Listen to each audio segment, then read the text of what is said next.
Translation by His Divine Grace Srila Prabhupada. Therefore, with one-pointed attention, one should constantly hear about, glorify, remember, and worship the personality of Godhead, who is the protector of the devotees. Purport by Srila Prabhupada. If realization of the Absolute Truth is the ultimate aim of life, it must be carried out by all means. In any one of the above-mentioned castes or orders of life, the four processes, namely glorifying, hearing, remembering, and worshipping, are general occupations. Without these principles of life, no one can exist. Activities of the living being involve engagements in these four different principles of life. Especially in the modern society, all activities are more or less dependent on hearing and glorifying. Any man from any social status becomes a well-known man in human society within a very short time if he is simply glorified truly or falsely in the daily newspapers.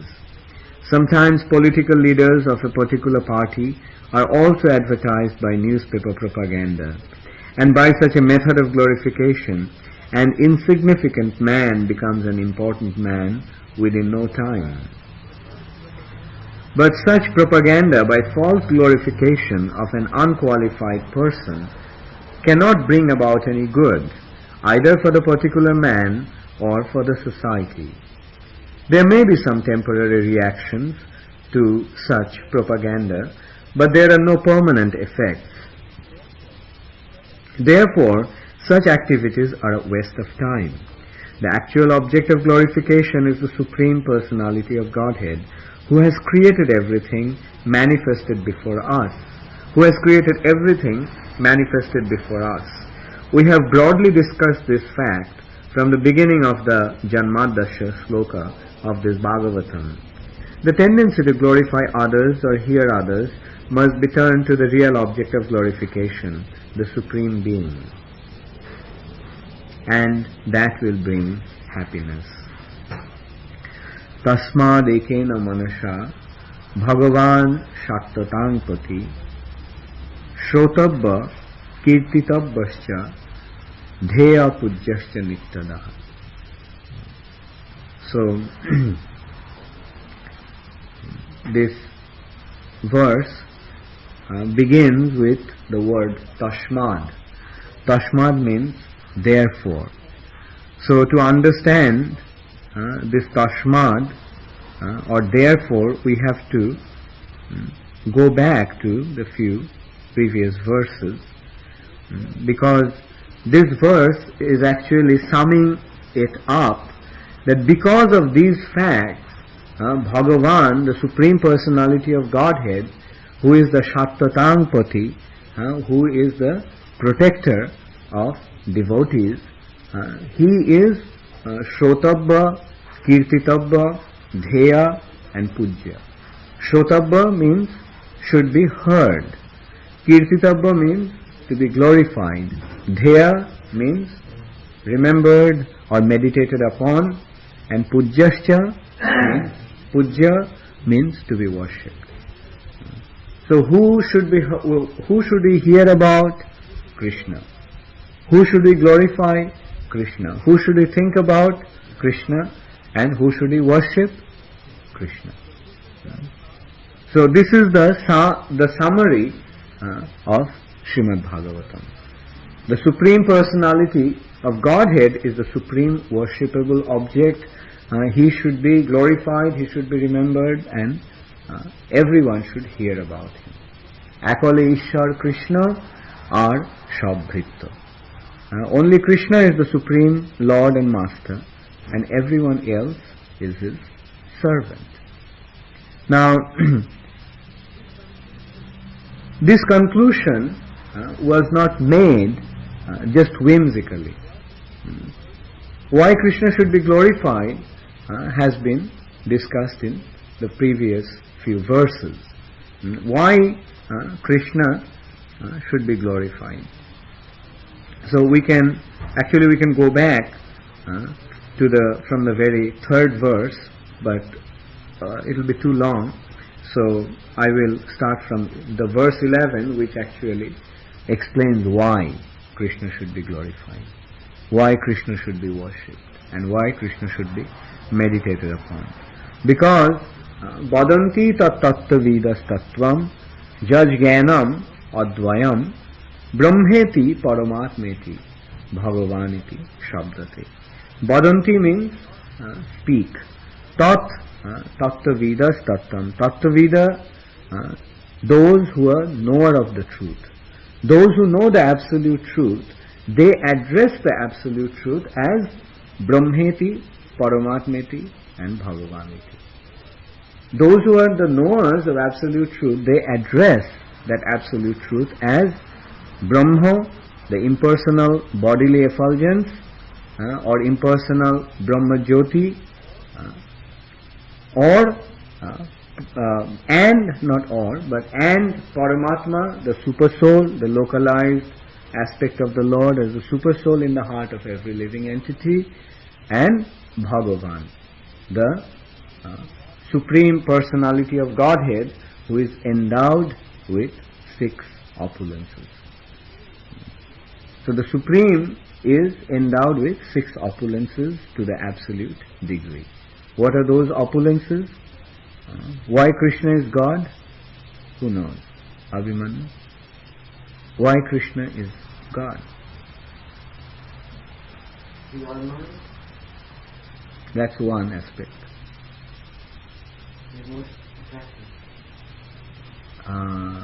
Yes.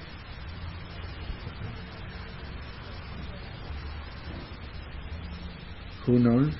You must. Kishan.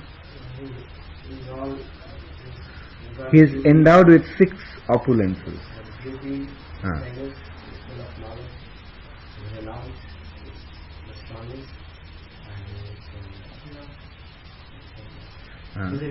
He is the richest. So this goes in the order of wealth, strength, beauty, fame, knowledge and renunciation. So these are the 6 attractive, 6 aspects of attraction. Everyone is attracted to wealth.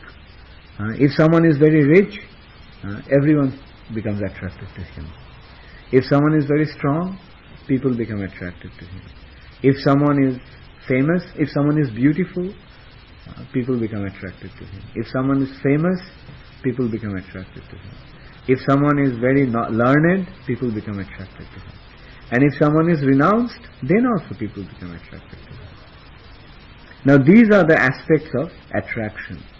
Now Krishna has all these 6 opulences to the fullest degree, to the absolute degree. He is the richest. He is the strongest. He is the most beautiful. He is the most famous. He is the most wise. And he is the most renounced. And that's why Krishna is Bhagavan. Bhagavan, the word Bhagavan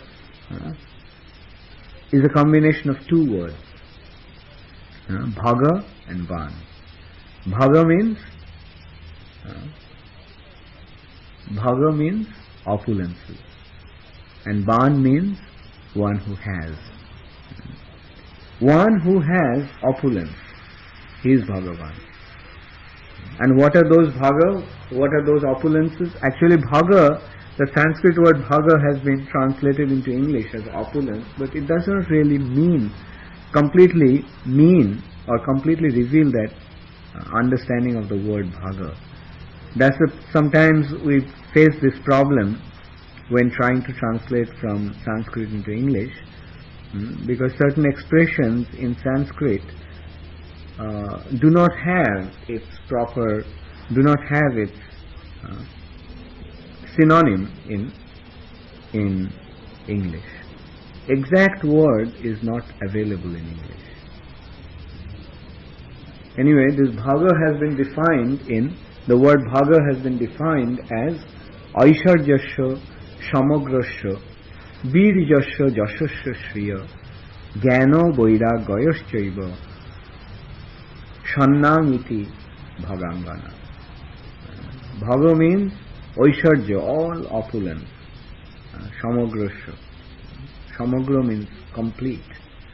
Complete opulence, Virya, strength, Shri, beauty, Josh, fame, Gyan, knowledge and Vairagya, renunciation.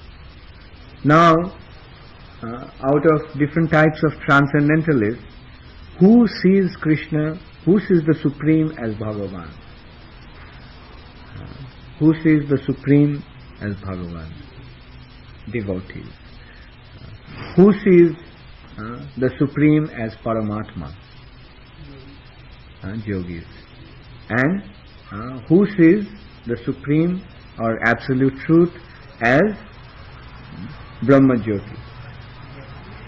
Jnani. So, according to one's endeavor for spiritual perfection or spiritual endeavor, one sees the Absolute Truth either as Brahma or Paramatma or Bhagavan. It's the same. The Absolute Truth is absolute. Or we can say the Absolute Truth is absolutely one. Ekam eva advitiyam. He is absolutely one and he doesn't have second. So that is the Supreme Personality of Godhead. So that has been pointed out here. The vadanti tattva vedas tattvam. Those who know the Absolute Truth, they speak about the Absolute Truth as Brahma, Paramatma and Bhagavan. Then Tacchaddhana munayo Jnana Vairagya Yuktaya Pashyantatmani Chatmanam Bhakta Shruta Grihitaya. The seriously inquisitive student or sage, well equipped with knowledge and detachment, realizes that Absolute Truth by rendering devotional service in terms of what he has heard from the Vedanta Shruti.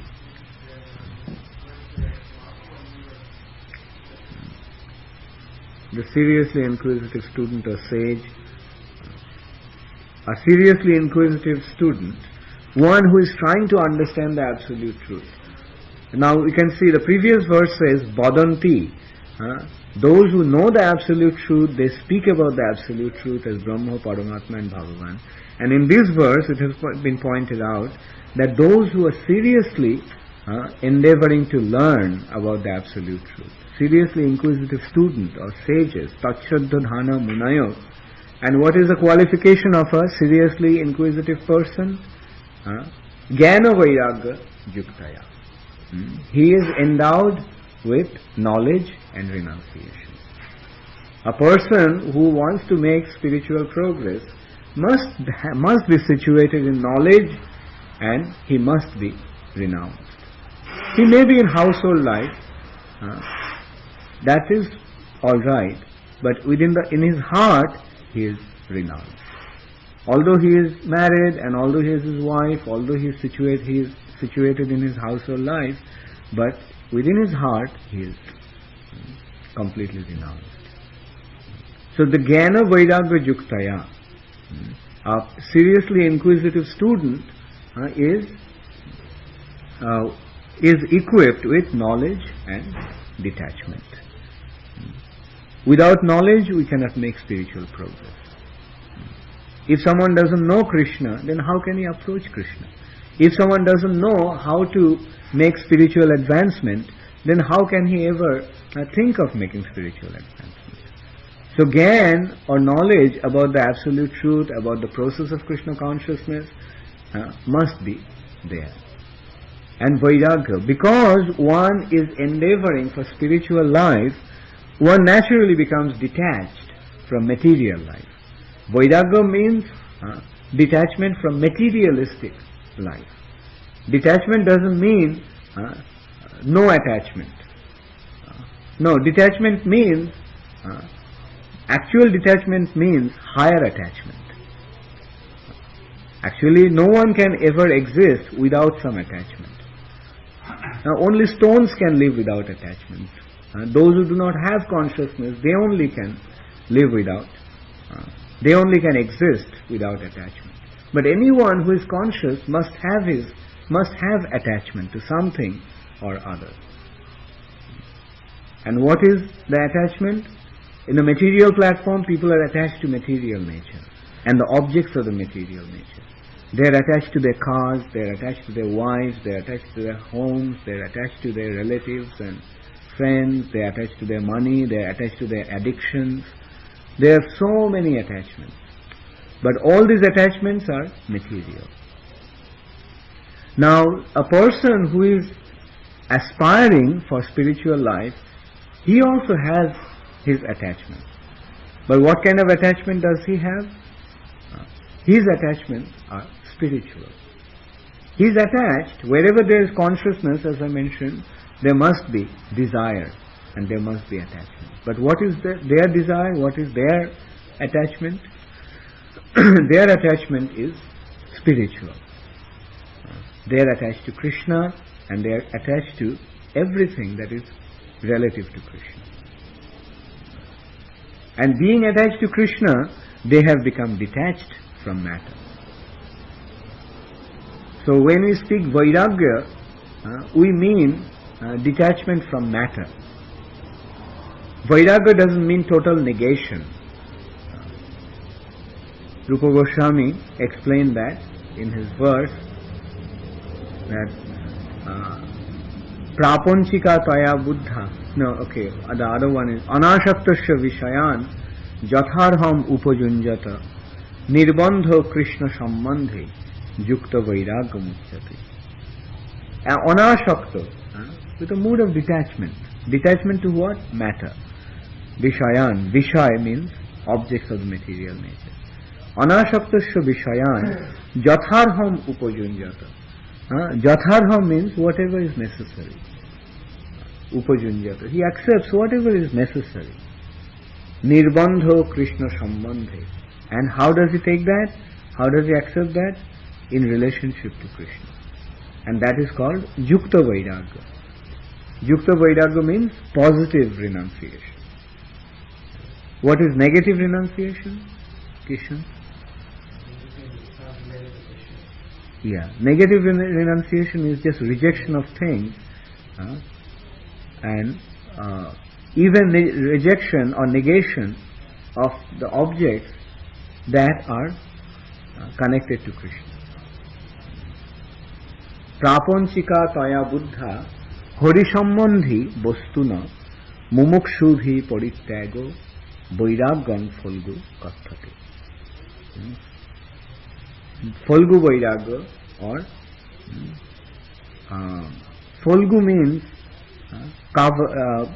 that is false or cheating, which is not there but appears to be there. Folgu is actually the name of a river that no one can see.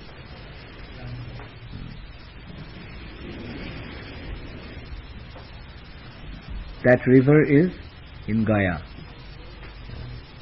and that river flows underneath. No one can see the river. But if you dig the sand, then the water comes out. The water is flowing, but water is flowing under the sand. So apparently it seems that they are renounced.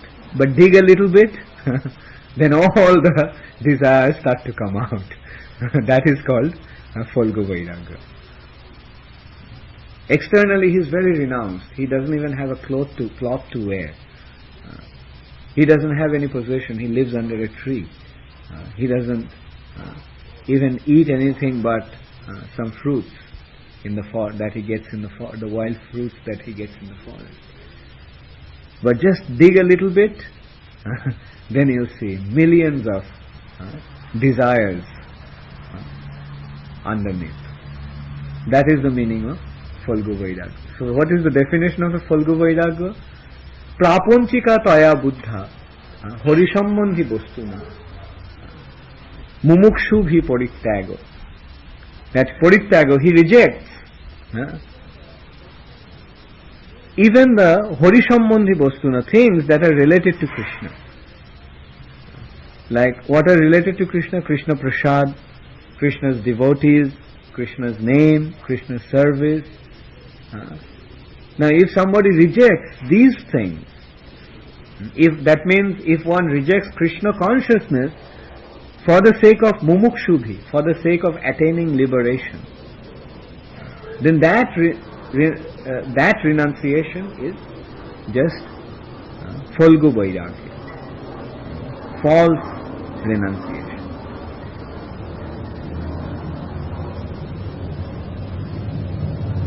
So, one who is inquisitive about spiritual life, he is well equipped with knowledge and detachment, and he realizes the absolute truth. How does a seriously inquisitive student realizes the absolute truth? Balaram? No, yeah, but that's ultimately. But what is the process? Yes, by devotional service. By rendering devotional service in terms of what he has heard from Vedanta Shruti. Devotional service cannot be rendered whimsically. Devotional service must be rendered through a bona fide process that has been described in the scriptures. And what is the bona fide process of rendering devotional service?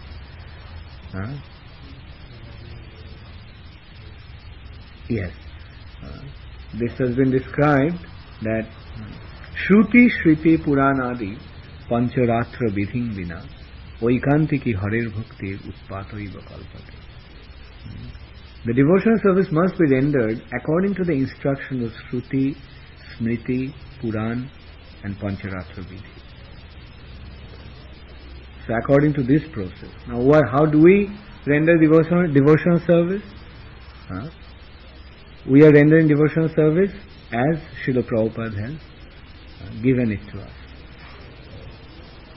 Now we cannot say that, well, we won't follow Prabhupada's instructions but still will become devotees. Sometimes it happens. Some people say, some devotees, especially those who left the movement, they say, well, we'll render devotional service in our way. But that's a mistake. One cannot render devotional service whimsically. Prabhupada has given the very, very clear instructions that we must render devotional service in the association of devotees. That's the first consideration. That's why Prabhupada gave us ISKCON. Without the association, it's impossible to render devotional service. And then how should we render devotional service? We must follow the 4 regulative principles. One cannot break the regulative principles and render devotional service. So, then Prabhupada gave us the specific way of rendering devotional service in this age, that's by chanting the holy name of the Lord. Then hearing His glory and singing His glory. Prabhupada taught us to worship the deities in the temple. And although all of us are not worshipping, but attending Mangalarati is non-different from worshipping Krishna. When one sees the pujari offering the aratik to the Lord, just by seeing, one actually gets the benefit of offering the aratik. So in this way, Prabhupada has given us a perfect system according to Shruti, Shriti, Puran and Pancharatra Vidhi. So ultimately, the devotional service has 5 considerations. Chaitanya Mahaprabhu's teachings are devotional service in this age. The best way to render devotional service has 5 aspects. What are those 5 aspects? Hearing, then reading scriptures, reading scriptures and singing the glory of the Lord, Kirtan, Nam Sankirtan, then Shastra Adhyayan, reading the scriptures, then worshipping the deity, associating with the devotees, and residing in Mathura. So these are the 5 aspects of devotional service. And anyone who is engaged in Krishna consciousness in ISKCON automatically performing these 5 activities. Prabhupada actually designed ISKCON in such a way. Like first is Sadhu Sangha. So anyone who is in ISKCON is associating, getting the association of sadhus. Anyone who is in ISKCON must attend the Bhagavatam class and read at least for some times every day. So this is how one is reading scriptures. Anyone who is in ISKCON worships the deity. Although we do not directly worship the deity, everyone, but attending Mangalarati, attending morning programs, so we automatically do that. Then Mathura Vash, residing in the holy dham. Now this temple of Krishna is non-different from Golok Vrindavan. So those who are living in the temple or whose consciousness is in the temple, he is actually residing in Mathura. So in this way, Prabhupada has given us the very, very simple process of Krishna consciousness. Then Ato Pungbhir Dija Shrishta Varnashrama Vibhavasha Shanushthitasya Dharmasya Shanksiddhir Haritoshanam. O best among the twice born, it is therefore concluded that the highest perfection one can achieve by discharging the duties prescribed for one's own occupation according to caste divisions and orders of life is to please the personality of Godhead.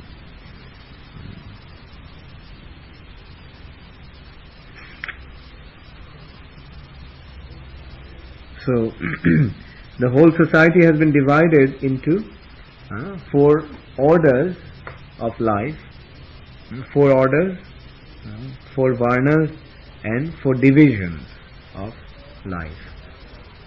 Now they are called varna and ashram. Now what is the purpose of this varnashram? Simply to please the Supreme Personality of Godhead. Shanksiddhir Haritoshanam. Toshanam means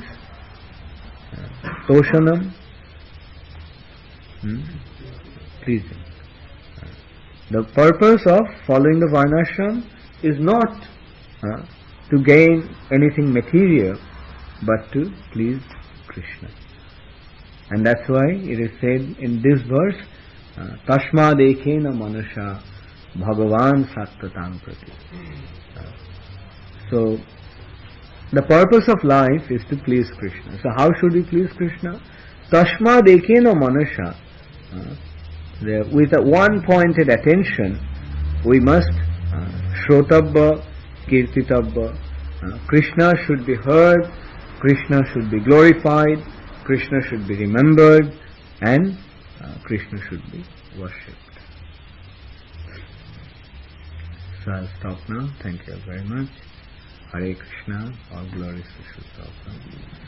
Any comment or question?